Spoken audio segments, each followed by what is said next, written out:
আমরা কল্পনাও করতে পারি নাই একটা নির্বাচনের পরে কার্টুন শেয়ার দেওয়ার জন্য হাসান ইনামকে গ্রেফতার করা হবে মাননীয় স্পিকার।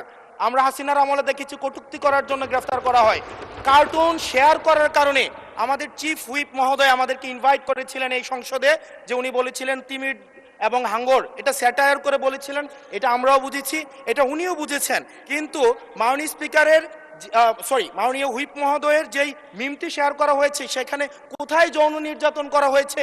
এখানে একটা মিম শেয়ার দেওয়া হয়েছে যেখানে দেওয়া হয়েছে তিমি মাছ সবাইকে সার্ভ করা হচ্ছে।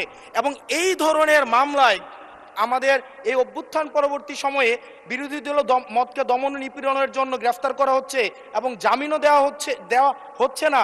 এবং এখানে কোনো ধারায় 25 ধারায় সাইবার নিরাপত্তা যেটা আইন এই সংসদে পাশ করা হয়েছে, এই আইনে কূটনীতির জন্য বা রাজনৈতিক স্যাটায়ারের জন্য আমাদের মামলা করার কোনো বিধান নাই। এই প্রশ্নগুলো আমরা কাদেরকে করব যদি আমাদেরকে আমাদের এই মৌখিক প্রশ্ন উত্তর পর্বটি যদি আপনারা বাদ দিয়ে দেন, তাহলে আমরা কাদের কাছে প্রশ্ন করব?